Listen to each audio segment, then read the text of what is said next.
할렐루야. 우리 하나님 말씀 예레미야 42장 7절에서 17절까지 말씀을 같이 봉독을 했습니다. 우리 이 말씀 가지고 이 땅에 눌러 살라 라고 하는 제목을 가지고 우리 하나님 말씀 증거하겠습니다. 무시무시하죠? 말씀이 무시무시합니다.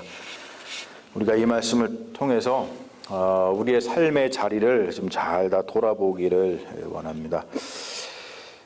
예레미야의 인생을 한번 보면 굉장히 참 예레미야 선지자처럼 사는 것이 얼마나 힘든지 주님이 절대로 예레미야처럼 살지 말게 해주시옵소서 그런 생각이 들죠.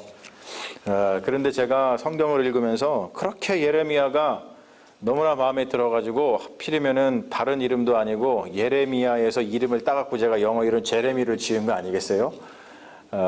예레미야의 그 제레마이야 거기서 이제 제레미 그리고 제리 이렇게 이제 이름이 파생이 되는데 일단 무엇보다도 예레미야를 보면은 저랑 비슷한 게 한 가지 있죠. 뭐냐면 눈물이 많아요. 눈물이 많습니다. 그래서 보면서 참 이렇게 닮았다. 그리고 긍휼한 마음을 가지고서 하나님의 그 일을 감당하는 것이 너무나 제가 마음에 들어가지고 예레미야를 참 좋아하는데 예레미야가 왜 인생이 힘들었냐면요. 이때가 참 힘든 때잖아요. 여호야긴 그리고 시드기야 그 왕 때 마지막 남유다 왕 때를 살면서 바벨론이 이제 막 왕들 잡아가고 시드기야 왕 같은 경우는 뭐 그 앞에서 자녀들 다 죽이고 그리고 눈도 뽑아가지고 잡아 얼마나 힘든 시기입니까? 그 원수 같은 바벨론인데 예레미야가 어떻게 예언을 했냐면 예루살렘이 함락될 것이다. 그러니까 하나님이 예루살렘을 보호해서 너희를 바벨론으로부터 구해줄 것이다 이렇게 예언을 해야 되는데 이스라엘 백성들이 원하는 예언을 한 게 아니라 완전히 반대의 예언을 한 거예요. 거기다가 니네가 바벨론을 섬겨야 산다 이러한 이야기를 자꾸 하니까 당연히 유다의 왕 그리고 고관들에게 굉장한 미움을 받았습니다. 그래서 그 당시의 눈으로 보면은 이 예레미야는 우리는 지금 보면서 하나님의 진정한 선지자로 우리가 알고서 이 말씀을 들으면서 큰 은혜를 받지만 그 당시 사람들한테는 예레미야가 반역자, 매국노 그러한 소리를 들었어요. 그러니까 우리나라가 어려울 때 한국이 어려울 때 친일파들처럼 그런 소리를 들었단 말이에요. 그러다 보니까 예루살렘이 함락되었을 때에 바벨론의 왕 느부갓네살 왕이 예레미야를 선대합니다. 왜 그랬을까요? 이 사람이 친 바벨론 판지 알고서 선대를 했어요.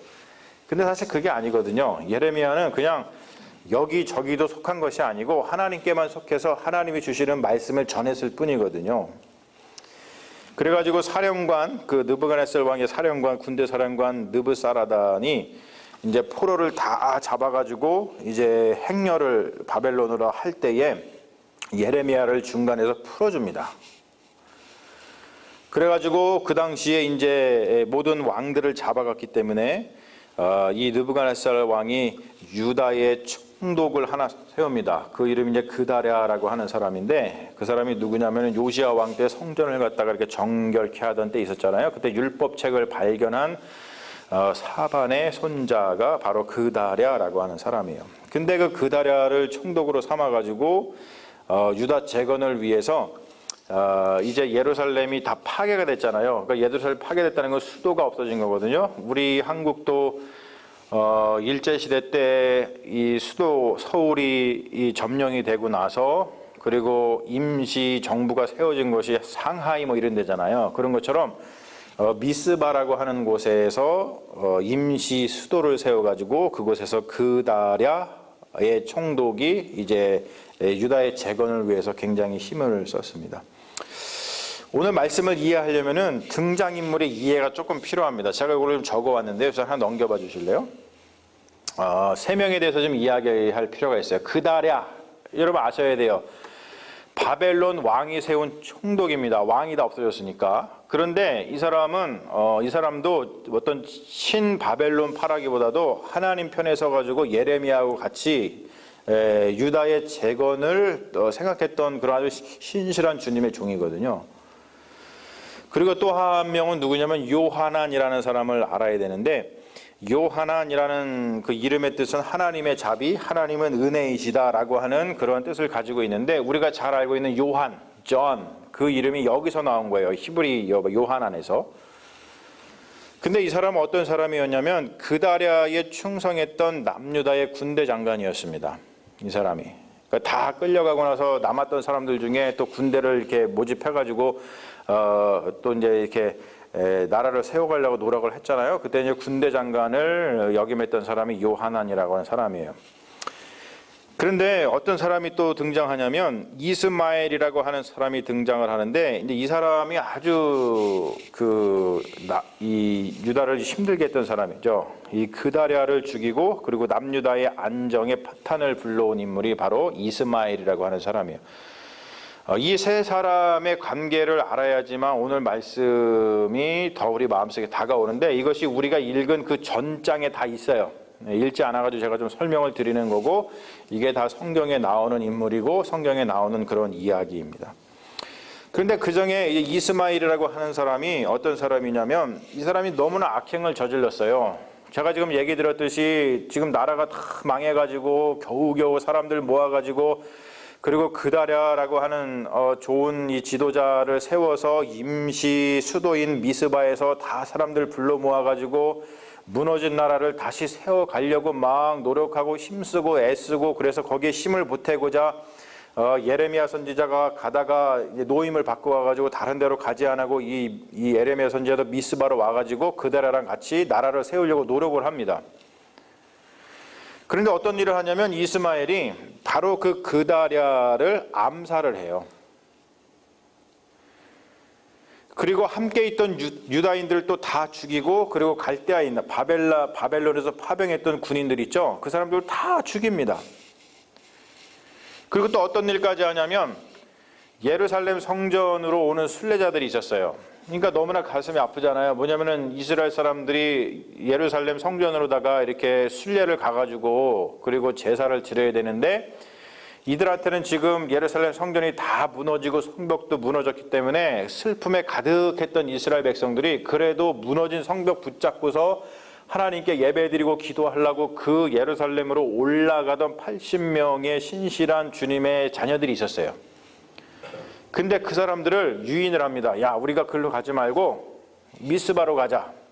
그런 다음에 중간에 어떤 일을 벌이냐면 80명 중에 70명을 갖다가 다 중간에 죽여버립니다.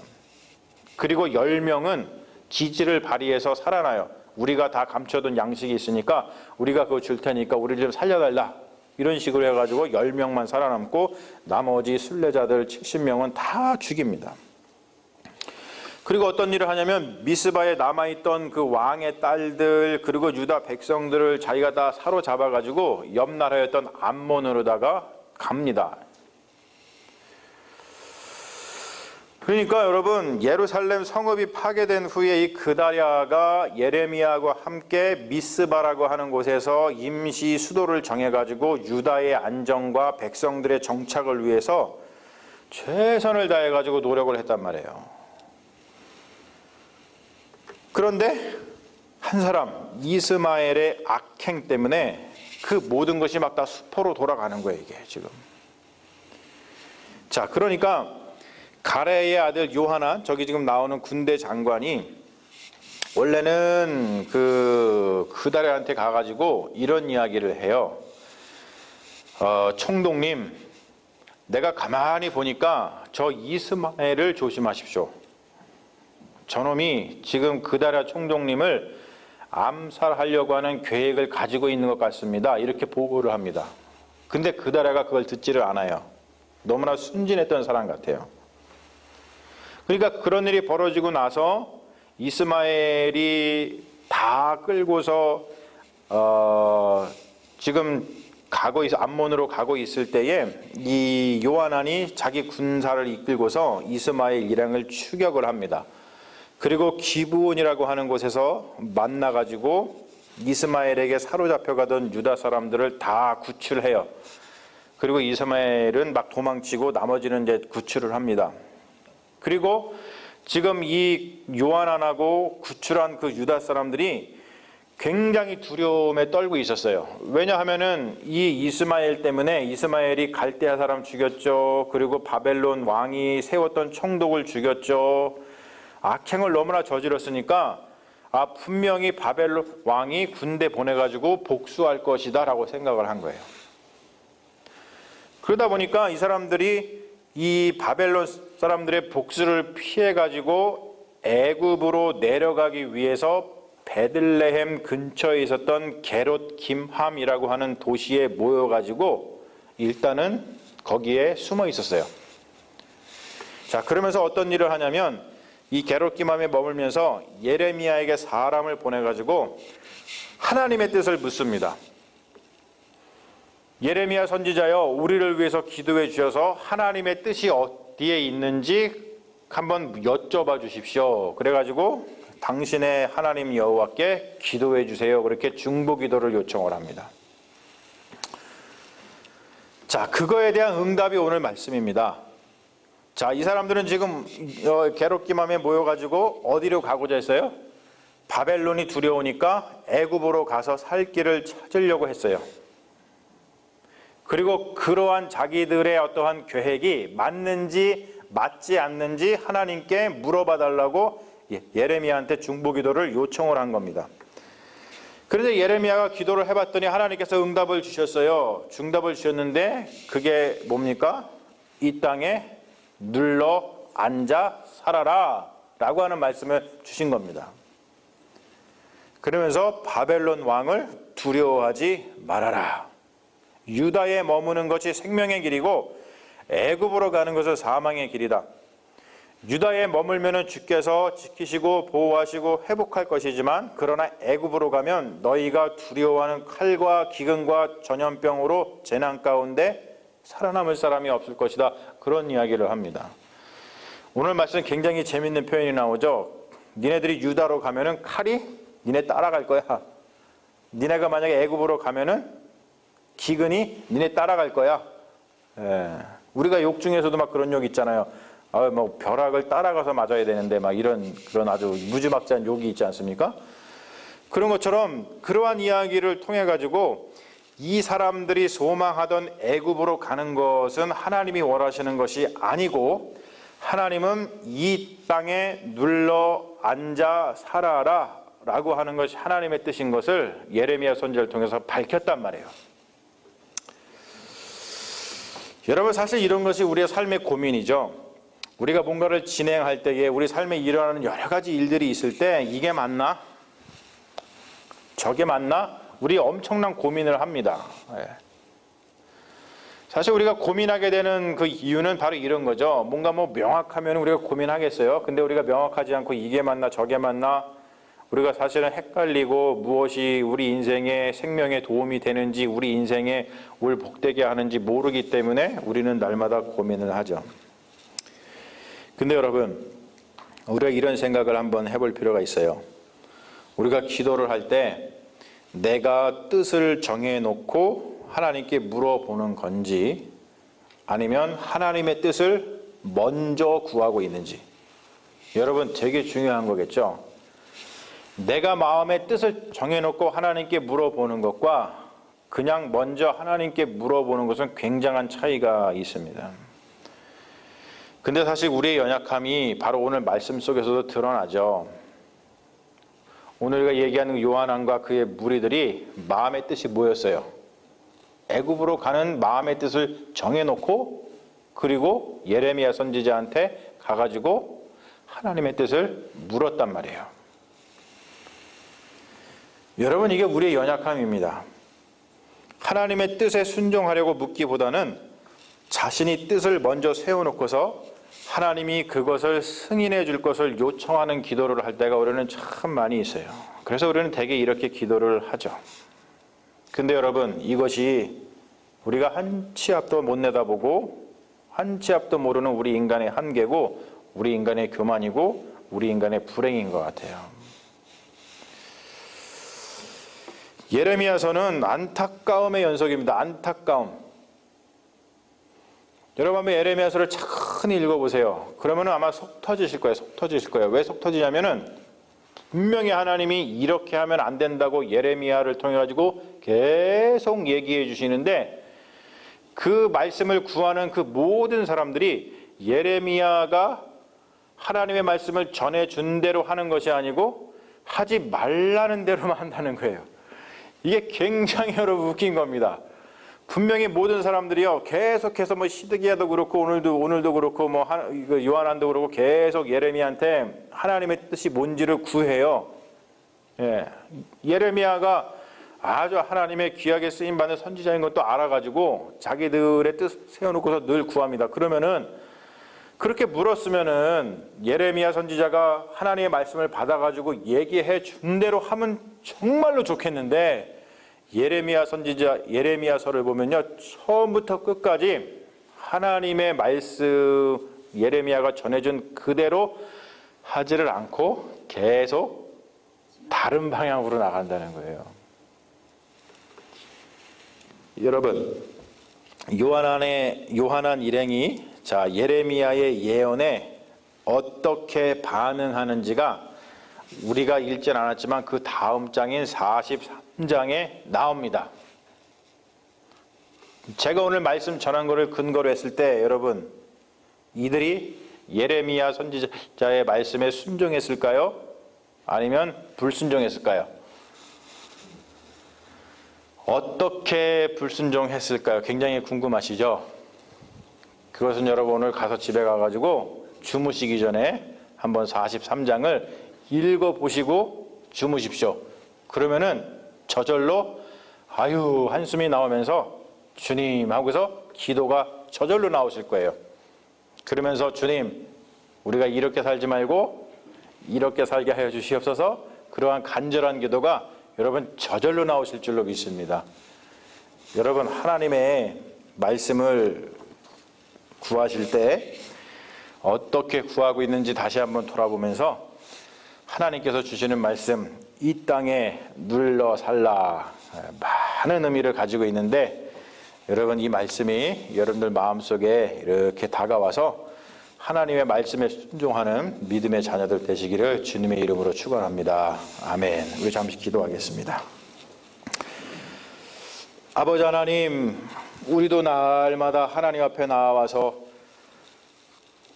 성령님을 의지하여서 하나님께 우리의 갈 바를 간구하지만 하나님 우리가 진실로 어떠한 마음으로 하나님께 지혜를 묻고 하나님께 길을 묻고 있습니까?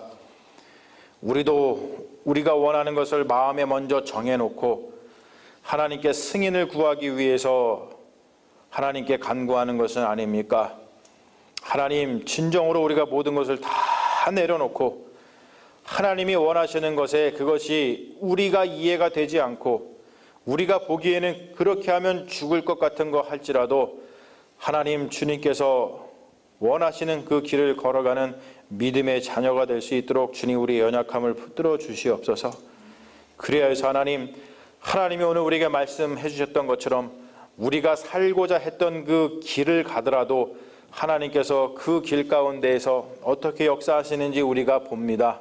주님 다른 무엇보다도 하나님 붙들고 사는 것이 가장 중요한 생명의 고귀함임을 다시 한번 기억하여 주셔서 우리의 삶의 방향을 날마다 하나님을 향하여 틀 수 있도록 인도하여 주시옵시고 하나님의 말씀이 떨어지면 그 말씀을 단단히 붙잡는 믿음의 종들 되게 하여 주시옵시고 하나님의 말씀과 다른 길로 걸어가는 안타까운 인생이 되지 않도록 주님 역사하여 주시옵소서. 주님께서 오늘 말씀을 통해서 다시 한번 우리의 신앙과 우리의 가는 길을 돌아보게 하신 줄로 믿습니다.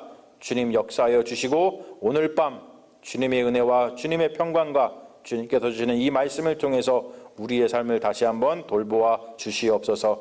감사드리며 우리를 구원하신 예수님의 이름으로 기도합니다. 아멘. 주여 믿습니다. 아버지.